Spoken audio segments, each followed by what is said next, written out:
Coming up on Market to Market. Persistent drought provides plenty of fuel for western wildfires. A key barometer of the rural economy reveals a slowdown in August. And soybean prices rally in the wake of a bullish report on supply and demand. Those stories and market analysis with Sue Martin next. Funding for Market to Market is provided by DuPont Pioneer, working with growers to match the right product to the right acre. Science with service, delivering success. This is the Friday, August 16 edition of Market to Market, the weekly journal of rural America. Hello, I'm Mike Pearson. The latest numbers on the U.S. housing sector indicate continued expansion, but the market is beginning to exhibit growing pains. According to the Commerce Department, builders began construction on new houses and apartments in July at a seasonally adjusted annual rate of 896,000 units. That's up 6% from June, but the improvement reflected a 26% surge in construction of new apartments. In contrast, builders started 2.2% fewer single-family homes, which account for the vast majority of the market. Analysts believe the decline in single-family construction is due largely to rising interest rates. The average rate on a 30-year mortgage stood at 4.4% this week, a full percentage point higher than in early May. And applications for new mortgages have fallen 15% since the end of April. Sometimes, though, people are forced to build new homes. And that's the case for some residents of an arid tinderbox formerly known as the American West. Fueled by multiple years of drought, more than 30 wildfires raged in 11 western states Friday, and weary firefighters tried desperately to get the upper hand. Fire was coming around the end of the mountain here, and it was just, I couldn't see anything because there was so much smoke. Thanks to persistent heat and dry conditions, wildfires are raging in the western U.S. Just after a fire in Southern California caused hundreds to flee their homes last week, another emerged this week near Park City, Utah. Utah Governor Gary Herbert said over 4,000 acres have already been scorched. People in tears, a lot of people scared. We sat there and watched the front side of the mountain towards the lakeside, a lot of homes burning. Authorities are doing all they can to extinguish the flames. While resources are scarce, air tankers, helicopters, and single-engine planes have been brought in to battle the inferno. Firefighters hope slow winds will aid in the containment of what they're calling a rapid-moving fire. Homes are being threatened.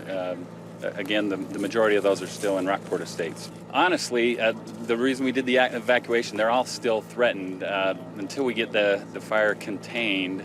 Just north of the Beehive State, neighboring Idaho is facing a similar struggle. 2 fires are burning in the mountainous region. The Elk Complex fire in central Idaho has already burnt over 100 miles of brush, grass, and pine trees. Further south, the Pony Complex fire has blackened nearly 200 miles of territory. Like the wildfire in Utah, both Idaho fires were caused by a lightning strike.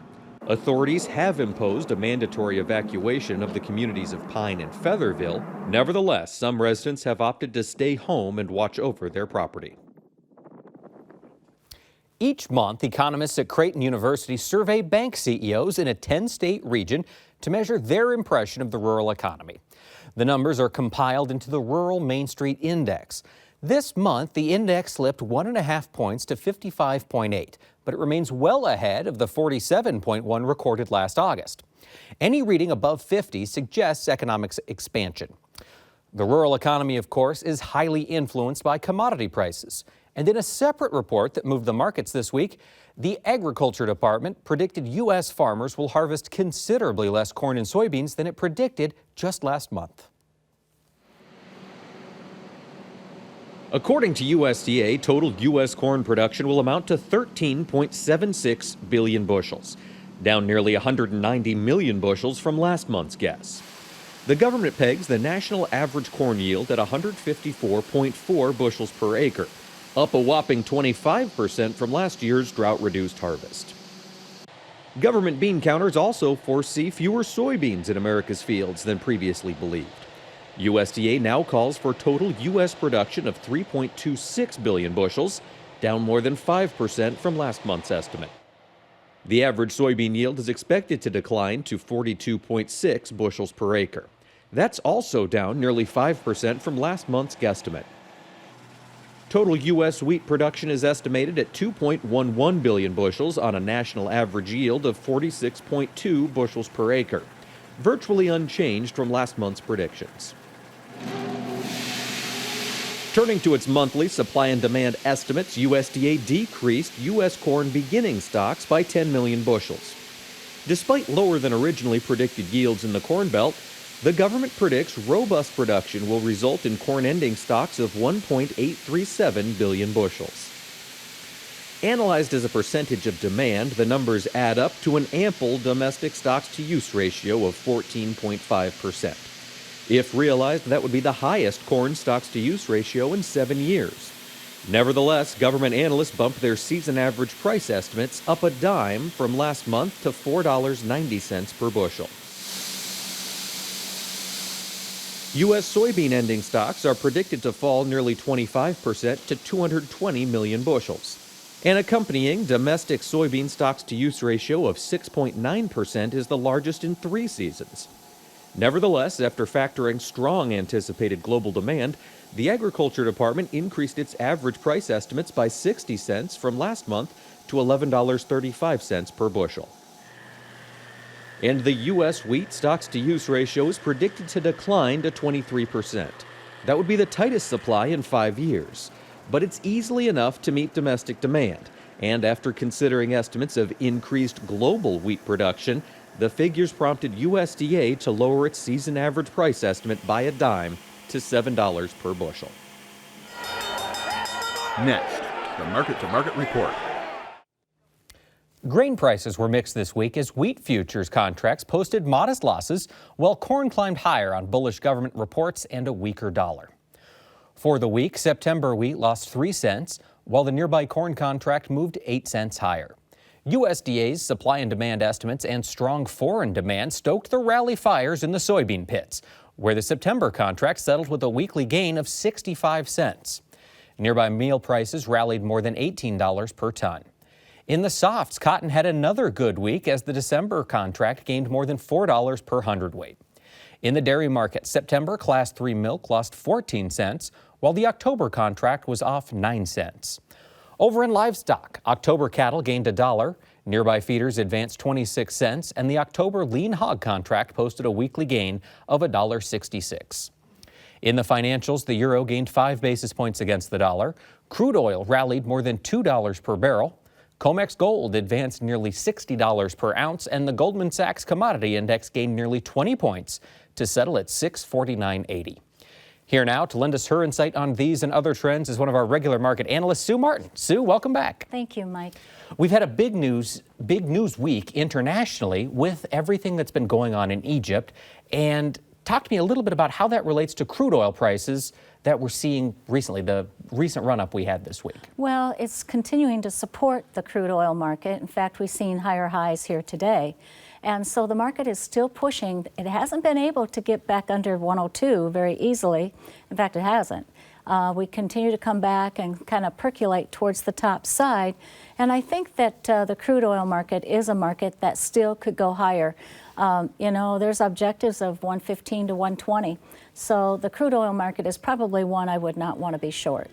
And as you're looking at that 115, 120 mark, is it going to take additional risk premium to push us up to that level, or is it supply and demand concerns that could be continuing to push well, upwards? I think part of it is the concerns, although, when you look at this market, it's the unrest in many parts of the world. And I think that, and yet on the flip side, you're also seeing some improvement in the U.S. economy, thought to be improving economy in China and also in Europe. That too could be underpinning this market and kind of pushing us a little bit higher. All right, so things to keep a watch out for as you're at the pump. Yeah, exactly. All right, now talk to us a little bit about, this was a big week for reports coming out of Washington, D.C. First of all, we had the World Agriculture Supply and Demand Estimate report come out Monday, along with crop progress and all the other traditional ones. Talk to us a little bit about what the trade was expecting and what we ended up getting. Well, it was a big surprise in of the fact that everybody expected, myself included. I didn't think that the USDA would lower the yield with what crop condition ratings were standing at, 64% good to excellent. I thought they would probably improve the yield, considering the fact that you had all the, for most practical purposes, 90–95% of the crop pollinated at the time. So therefore, you know, the adage of once you make pollination, that accounts for about 90% of your yield, I figured they'd probably increase. And so I was in that camp thinking we'd go to from 156.6 up to maybe 158. That isn't where I really think it is, but I thought that's what the USDA would do. And I'm more of in the camp that we're under 150. And 150 would probably be the best that I could think we are at. And then on top of that, I mean, that was the shock. Of course, the bean yield was dropped. I think that was really legitimate. They dropped the bean yield 1.9 bushels to the acre, still 3 bushels better than a year ago. But the key here is, of course, the weather on both crops. But the other thing that we failed to notice was that the USDA did not increase domestic consumption very much for next year. And that would be thought to be a little on the negative side. Still, I think at the end of the day, the big news, too, that helped drive the market, and especially in the corn market, you know, you get a 25-cent rally on Monday from the lows, and then you turn around and you break back down on Tuesday, make a new low by about a penny, 3/4 cent, and then on Wednesday, an inside small up day, and then boom, you're off to a race, and we end up closing the week out 10 cents higher. I think that when you look at corn, prices are just too cheap, in my opinion. We got prices down here in August to the 450 level, took it down to about 445 3/4. 444 is a 6.18% retracement of the September 2009 low of 302 to the September high of 2012 of 849. That's huge. That's a big, massive break, very supportive area. We have our wave counts that we've talked about. 437 is a major one, and so is 408, which I've been noted to say it's like the brick wall of China. We're not going to go through it. I think, you know, if we come back down and we tag 437, fine, but maybe the extreme would be 422 to 428. But the bottom line is there's a lot of uncertainty right now in this market.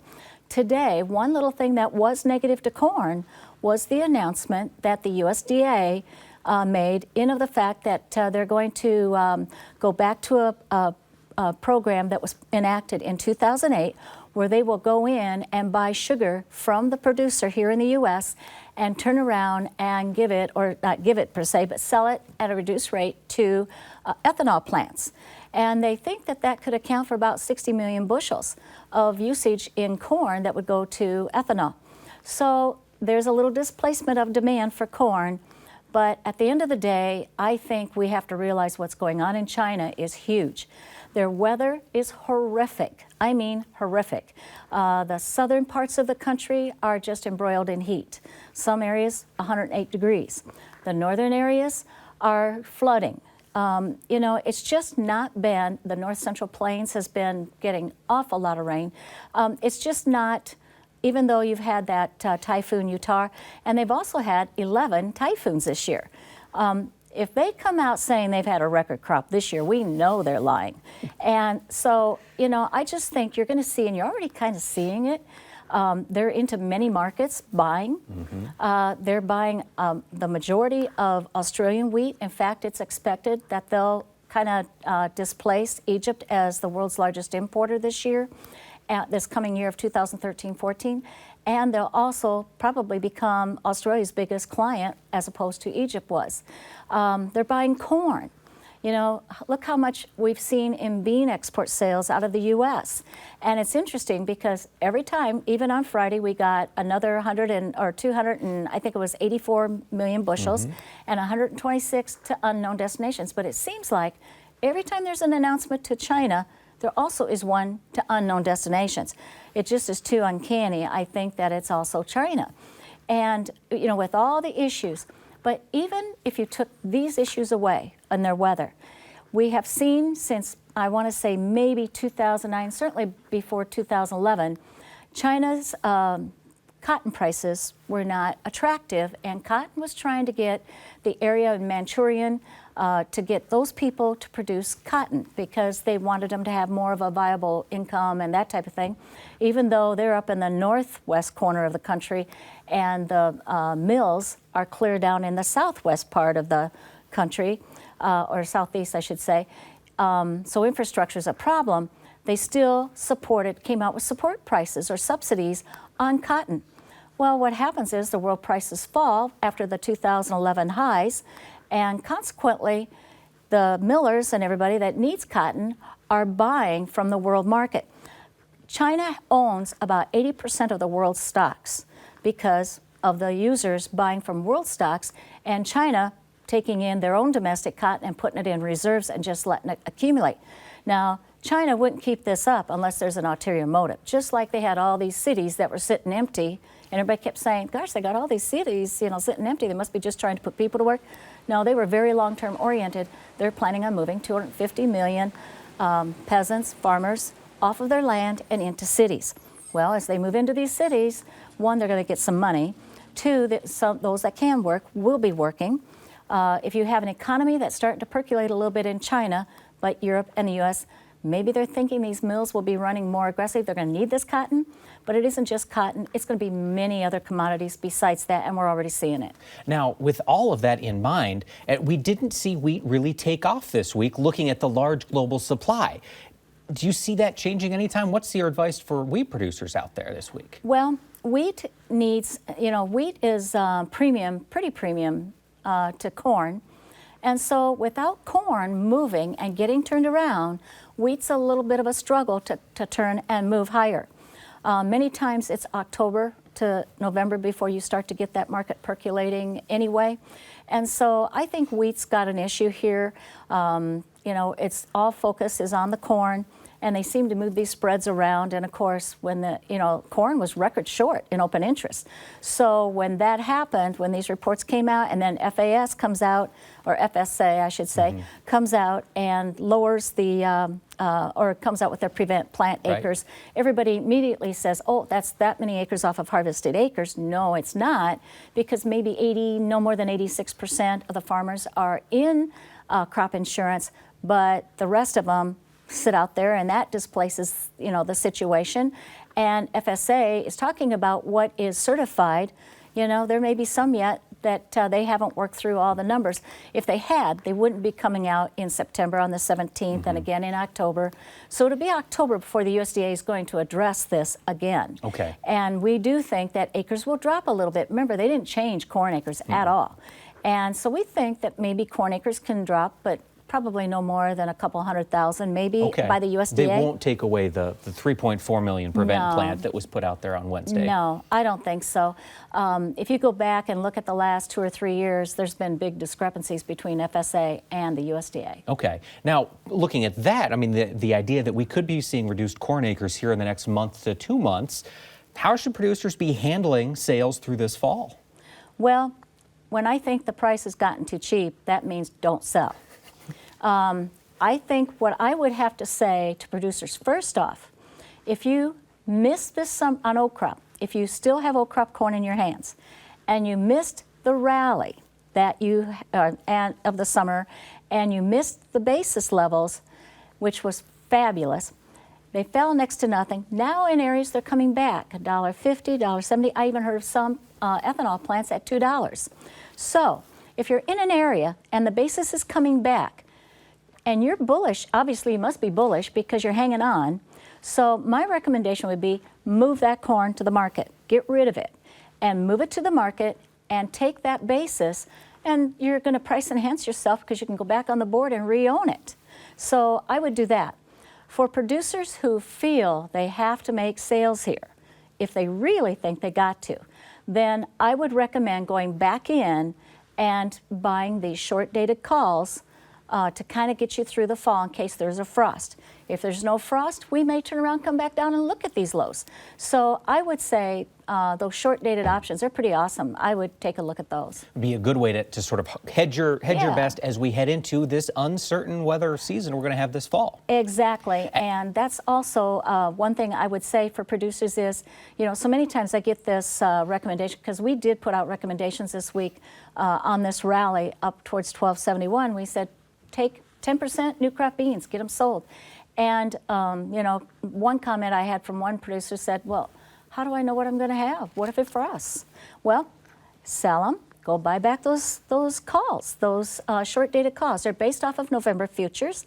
If you buy, say, the October, they expire in September, I think around the 21st, and those will be, and if we get a frost around the full moon of the 19th, well, the market explodes. Okay, now you might get exercised into a November bean contract.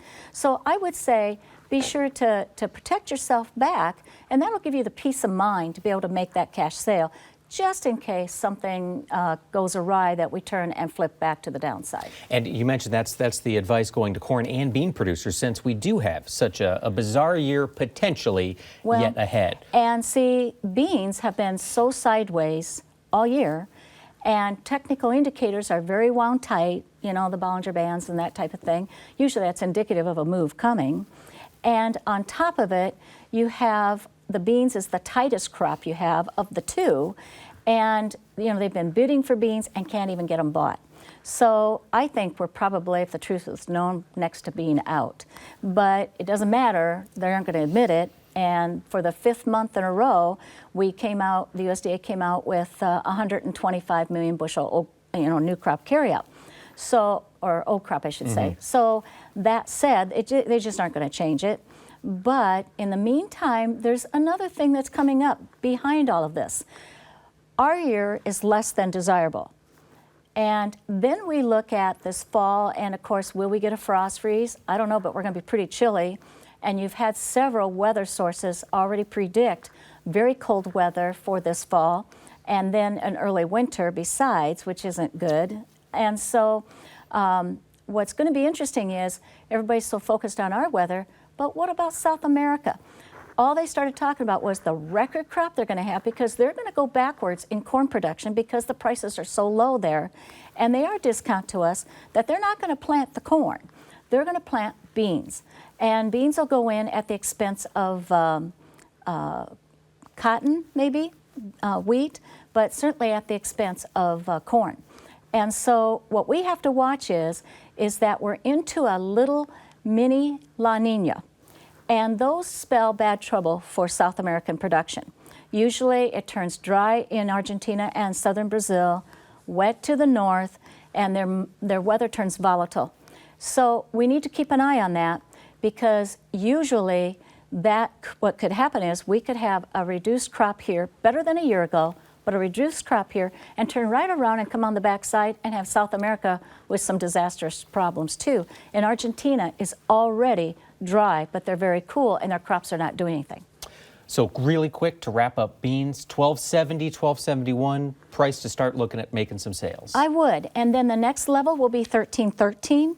1313 is a resistance from the trend line of the 1409 3/4 contract high that was made a year ago for this year's November beans. It is also, good grief, it's like 3 different things. It's the 3 quarterly month moving average. Okay. And so it's going to be some resistance there. And then if you can get through that, then the next thing is getting through the June highs, which is 1335. Okay. We have to realize 1297 was the high in July. We've not only been, but what, 25 cents away? So this has been a wonderful rebound in the market. All right. Well, now talk to us a little bit about cattle. We've been seeing the live cattle futures climbing. Cash cattle trade still hovering in that 119, 120. What does the future look like for fat cattle? Well, if we don't get fat cattle moving, then something's got to give with feeder cattle, because they're going to be getting too high priced and producers won't be enticed to buy them. But weather may hold a factor here as well. If we get some tropical storms coming into the Gulf, depending on where they hit, could bring rains up in through Texas and maybe into Nebraska. possibly reach into the western side, southwestern side or so of Iowa. But the key is that if these pastures can show improvement, you get these feeders are high priced enough now that all of a sudden, and we know the supplies are going to get tighter, I think cow slaughter is going to drop off here as we get in more into fall. And on top of it, if we can start percolating this fat market, I think we'll see demand for feeder cattle step up to the plate, and we'll see good, the wheat pastures look like they're already off to possibly a good start with all the moisture they've had. So I think we're going to see a demand for these feeders come into fall. So I look at the cattle market, and we realize that at some point here, going beyond October, we'll probably have some pretty good numbers, I think, coming to market in October. But once we get past October, we're going to, as we go towards February and towards April, we're going to tighten our meat supply a little bit. And I think world demand's going to be good for it. And not to mention that if the economy is growing in the U.S., truly growing, and you have less people unemployed, and you have things percolating in Europe and over in China, demand for beef might be pretty darn good. So future looks pretty bullish for cattle. Do you see the same thing for hogs? Well, here's the kicker. I could see there's two ways we can go with this hog market.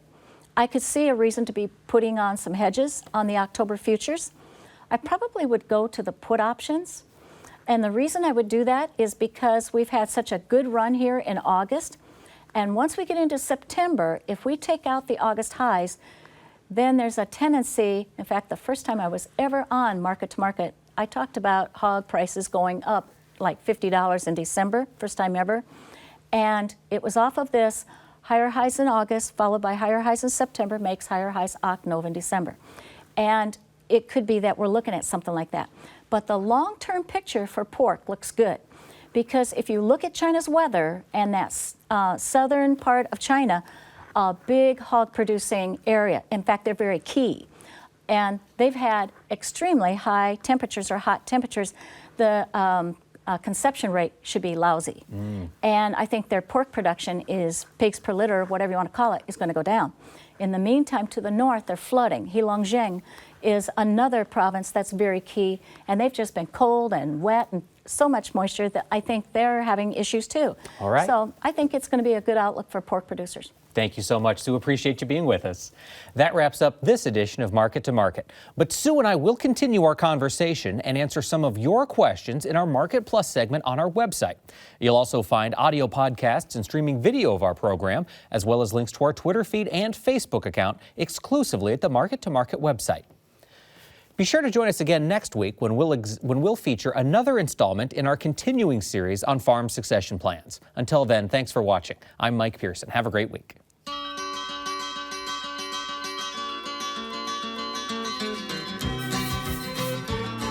Market to Market is a production of Iowa Public Television, which is solely responsible for its content. Funding for Market to Market is provided by DuPont Pioneer, working with growers to match the right product to the right acre. Science with service, delivering success.